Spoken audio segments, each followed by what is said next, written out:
para isso trouxemos o doutor Eduardo Bastos. Prazer muito grande tê-lo aqui na TV Câmara, doutor. Prazer, obrigado pelo convite. E muito honrado de poder comparecer ao seu programa e elucidar esse assunto, debater esse assunto com você e todos os seus telespectadores. O problema da obesidade nunca foi tão discutido e debatido, né, doutor? Com certeza. E provavelmente essa discussão da obesidade, ela tem dois fundamentos. Indiscutivelmente, o avanço da cirurgia da obesidade trouxe esse assunto à tona, trouxe esse assunto na moda, porque os resultados parecem ser muito bons da cirurgia da obesidade. E indiscutivelmente, uma coisa que preocupa o mundo inteiro, talvez a grande parte do mundo, é o aumento constante, crescente, uma coisa que parece não ter volta, do número de obesos no mundo inteiro. Decorrente provavelmente do estilo de vida moderno, né? Aquele estilo de vida mais sedentário, esse tipo de dieta moderna que a gente tem. Então os números que estão sendo acompanhados mostram um aumento de obesos de uma forma importante, uma forma até assustadora. E as projeções para médio prazo, 2030, 2040, são assustadoras, principalmente em países mais desenvolvidos. Certo. O doutor Eduardo Bastos é biomédico pela Universidade Federal do Paraná, formado em 1991. É professor assistente de cirurgia do Sistema Digestório da FAMEMA Marília. Atuação em cirurgia da obesidade e endoscopia digestiva. Tomar cuidado com esses nomes, né, doutor? Para não tropeçar muito, né? Participante do 8º Congresso Nacional de Cirurgia da Obesidade, que aconteceu nos dias 6, 7, 8 e 9 de dezembro, no Pestana Bahia Hotel, Bahia, em Salvador, evento promovido pela Sociedade Brasileira de Cirurgia Bariátrica. É isso mesmo? Sim. Acertei todos os nomes, Acertou doutor? tudo. Ah, passei então. Doutor, aprovado. nós batemos um papo aqui antes de começar o programa e eu dizia para o senhor o seguinte: eu não sei se eu sou gordinho ou o que eu sou, mas eu me contento em pesar 85 quilos. Estou certo no meu comportamento? Se eu passo um pouco, eu acho que eu estou gordo. Se eu emagreço um pouco, eu acho que eu estou magro. Dá para fazer esse controle a gente mesmo?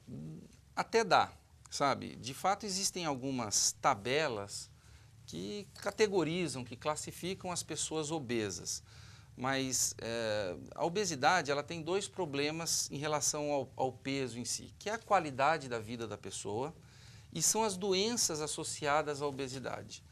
Então, a pessoa ela começa a se sentir gorda quando ela começa a ter doenças que algum médico, algum profissional da área de saúde alerta essa pessoa de que isso está associado à obesidade, aí a pessoa também se sente acima do peso, e principalmente quando ela nota que a qualidade de vida dela decaiu. Seja no processo de autoimagem, aquela coisa de roupa apertada, eu queria vestir essa roupa, mas ela não me serve. Seja no processo do dia a dia, eu não consigo mais fazer uma caminhada que eu conseguia, num ponto mais elevado, eu não consigo frequentar lugares. Uma queixa muito comum aí é banheiro público, banheiro de avião, por exemplo. A pessoa não faz uma viagem longa de avião porque ela simplesmente não consegue entrar naquele cubículo com a porta dentro do avião. Então, isso ela começa a deixar de executar atividades que talvez para uma pessoa não obesa seja uma rotina e a qualidade de vida dela cai. Então, ela se nota obesa, ela se percebe obesa. Mas existe, como nós estivemos conversando um pouco antes aqui, uma tabela, né, que a Organização Mundial de Saúde publicou para, em relação a peso e altura, colocar as pessoas em graus diferentes de peso normal, aquilo que se conhece como aquele gordinho, que é aquele sobrepeso, aquele um pouquinho acima do peso, e os graus de obesidade, o grau 1, 2 e 3. Certo. É uma conta que a gente faz assim de modo... Dá para passar essa tabela? Dá, mas tá com caneta e calculadora. O pessoal vai fazendo o cálculo já em casa, né? Depois nós vamos... Aliás, nós temos um e-mail que é falecomatv@camar.sp.gov.br. Se o telespectador ficar com alguma dúvida ou tiver alguma dúvida no decorrer aí do programa, manda a perguntinha, que se não der hoje, nós passamos depois para o doutor Eduardo e nós fazemos essa pergunta e trazemos a resposta aqui, certo? O senhor quer passar a tabelinha? É fácil de passar? Então, é fácil de passar para quem Eu vou marcar aqui também. Para fazer, né?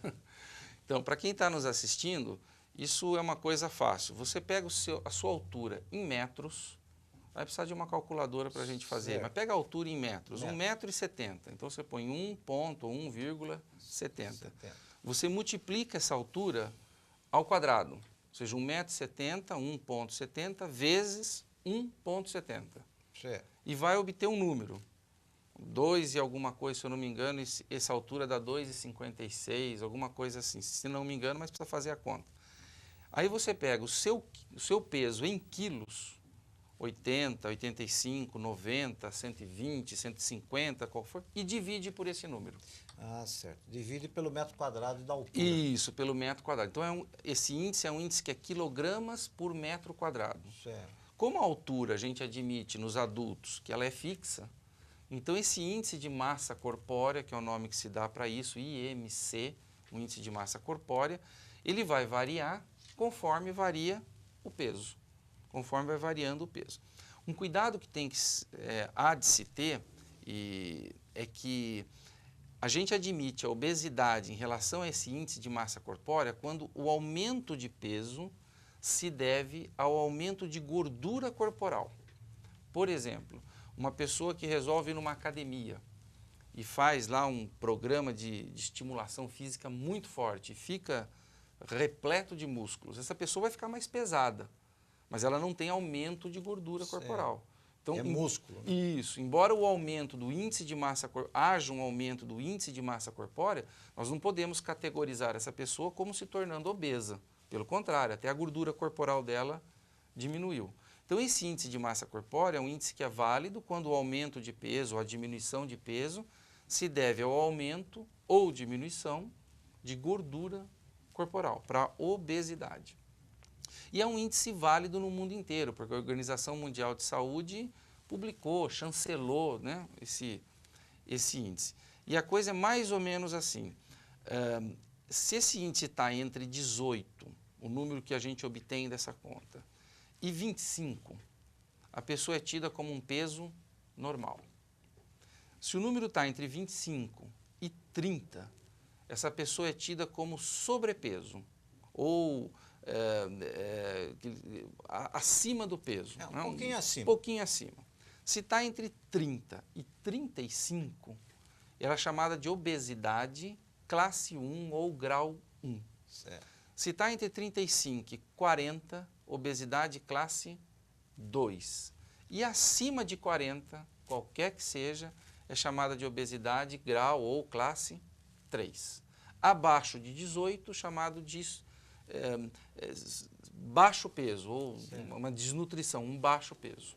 Então a pessoa faz essa conta, né? Dificilmente a gente hoje no mundo encontra essa faixa da normalidade com mais constância. O mais constante é esse sobrepeso, entre 25 e 30, e passou de 30, ela já é categorizada na Organização Mundial de Saúde como uma pessoa com obesidade. Certo. Até para efeitos estatísticos, populacionais, né? Você quer saber quantas pessoas obesas tem no mundo. Uma das maneiras é fazer a conta de peso e altura, jogar dentro dessa tabela de índice de massa corpórea e ter uma estimativa disso. Nos Estados Unidos, que é um país que se preocupa com a obesidade, esse nível de obesidade e índice de massa corpórea acima de 30 já passou de 1/3 da população. Então, 1/3 dos norte-americanos se encontram... Que é um número significativo, assustador. Né? Assustador, né? Assustador. Assustador. E se deve a isso ao problema de alimentação, basicamente. Né? Basicamente é o estilo de vida. Adianta ter uma alimentação pesada e fazer exercício?